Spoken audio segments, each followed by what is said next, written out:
ANP के Emil वली खान साहब गुज़िश्ता 3 दिनों में 3-4 बड़ी डेवलपमेंट सुनी। इमरान खान का बयानिया जीत जाता है। उन्होंने chief justice Peshawar high court को खुलेआम धमकी दी है। तहरीक इंसाफ से बल्ले का निशान ले लिया गया।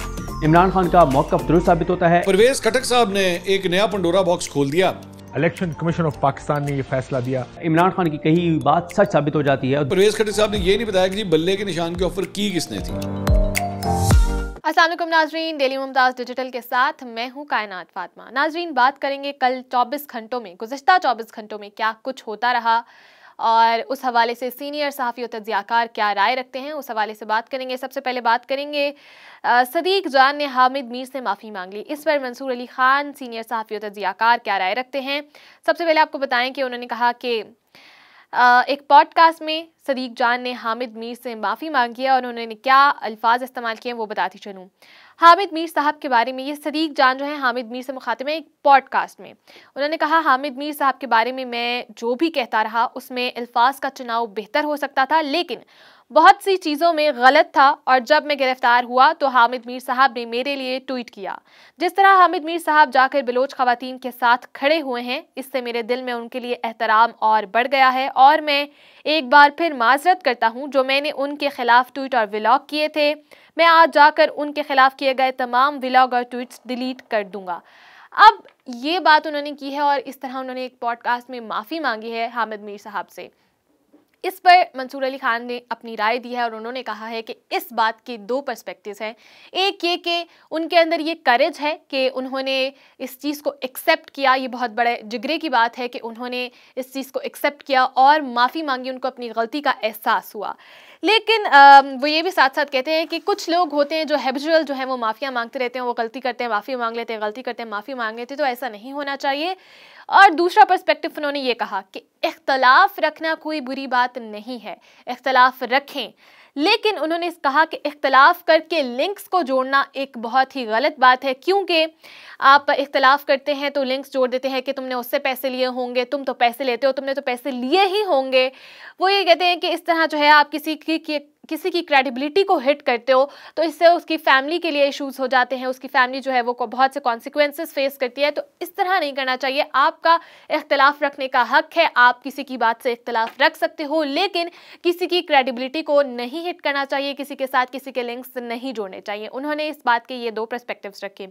उसके बाद उन्होंने आयमल वली खान के हवाले से बात की। ANP के जो आयमल वली खान हैं उन्होंने उस बारे में बात की कि उन्होंने कल chief justice Peshawar high court के जो चीफ जस्टिस है उनको खुलेआम धमकियां दी हैं और उन्होंने ये अल्फाज इस्तेमाल किए हैं, चीफ जस्टिस का जीना हराम हो जाएगा, उसके लिए ज़िंदगी गुजारना मुश्किल हो जाएगा। इस पर उन्होंने कहा कि जो ये सब पहले तो उन्होंने अल्फाज इस्तेमाल क्यों किए, क्योंकि जब भी PTI पेशावर हाई कोर्ट गई है किसी भी हवाले से तो वहाँ पर PTI को रिलीफ मिला है। अभी भी सुप्रीम कोर्ट में जो फैसला चैलेंज हुआ, बल्ले का निशान का जो मामला है वो उधर जा रहा है पेशावर हाई कोर्ट में, तो उन्होंने कहा कि अब इस वजह से उन्होंने ये अल्फाज इस्तेमाल किए हैं। लेकिन उन्होंने कहा कि ये मेरे लिए बहुत सरप्राइजिंग है। मंसूर अली खान ने ये बात की है कि मेरे लिए ये सब कुछ बहुत सरप्राइजिंग है, क्योंकि एक चीफ जस्टिस के लिए इस तरह के अल्फाज इस्तेमाल नहीं होने चाहिए और उनका ये भी कहना है कि इसके खिलाफ कोई लीगल एक्शन होना चाहिए। अब ये तो चीफ जस्टिस जो है पेशावर हाई कोर्ट के, उनके ऊपर डिपेंड करता है कि वो इस हवाले से कोई कार्रवाई करते हैं या नहीं, लेकिन उनकी नज़र में ये है कि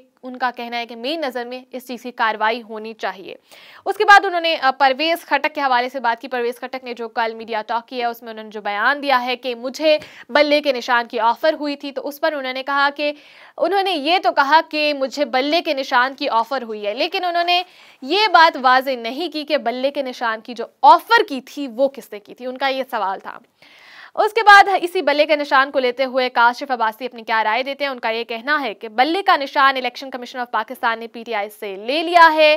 अब वो लिया क्यों गया, सबको पता है कि आईनी रिक्वायरमेंट्स पूरी नहीं की गई थी, इस वजह से लिया है।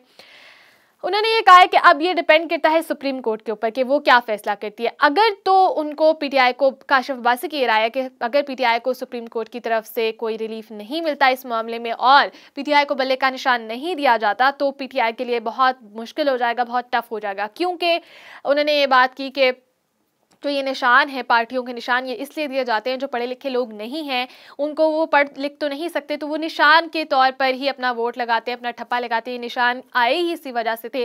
तो अगर उनका निशान ले लिया जाएगा उनसे, तो उनका ये कहना है कि शहरी आबादी तो फिर भी कुछ पढ़ी लिखी है, समझ आ जाती है, वो निशान के बगैर वोट दे सकेंगे। लेकिन अगर आप देखें देहातों में, तो अभी तक उन्होंने कहा कि 80% मर्द और ख़वातीन जो हैं वो पढ़े लिखे नहीं हैं, उनको इसके निशान के अलावा जो है वोटिंग में बहुत ज़्यादा मुश्किल दरकार होगी। तो उनका ये कहना था कि इस तरह पीटीआई के लिए बहुत ज़्यादा मुश्किलात होंगी अगर तो बल्ले का निशान पीटीआई से ले लिया जाता है। और फिर सदीक जान भी इसी बल्ले के निशान के ऊपर बात करते हैं और वो अपनी राय ये देते हैं कि बल्ले का निशान जो वापस लिया गया है पीटीआई से, इसमें पूरा जो है लंदन प्लान का हिस्सा था। ये वो कहते हैं सदीक जान के नवाज शरीफ ने पाकिस्तान आने की शर्तें ही ये रखी थी और उन शराइत में ये सब शामिल था कि पीटीआई से बल्ले का निशान लिया जाएगा, इमरान खान के ऊपर केसेस की भरमार कर दी जाएगी, इमरान खान को जेल में डाला जाएगा और केसेस पर केसेस आएंगे। उन्होंने इलेक्शन कमीशन ऑफ पाकिस्तान को बाइस्ड करार देते हुए कहा कि इलेक्शन कमीशन ऑफ पाकिस्तान जो है वो बददियानत है। उन्होंने कहा कि वो नून लीग को पूरी तरह से सपोर्ट कर रही है। फिर उन्होंने साथ साथ ये भी कहा कि इस सबके बावजूद, सदीक जान कहते हैं कि इस सबके बावजूद परवेज खटक ने कल के बयान से बाजी पलट दी है, क्योंकि उन्होंने कहा कि मुझे बल्ले के निशान की ऑफर हुई थी, लेकिन उस वक्त तक इलेक्शन कमीशन ऑफ पाकिस्तान ने यह फैसला नहीं किया था कि वो बल्ले का निशान पीटीआई से ले लेंगे या वो किसी और को दे देंगे। तो इसका मतलब यह है कि पहले से पीछे कोई बैकग्राउंड में बात चल रही थी कि बल्ले का निशान पीटीआई से लेना है और वो सबको पता है कि वो बात कहाँ चल रही थी। तो उन्होंने ये कहा कि एक तरह से परवेज खटक ने जो है वो पीटीआई के हक में गवाही दी है और ये बहुत बड़ी गवाही है। उन्होंने कहा, सदीक जान ने कहा कि अब इस सब से ये तस्दीक होती है, ये साबित होता है कि इंट्रा पार्टी इलेक्शंस जो है वो एक बहाना थे और बल्ले का निशान वैसे भी लेना ही था।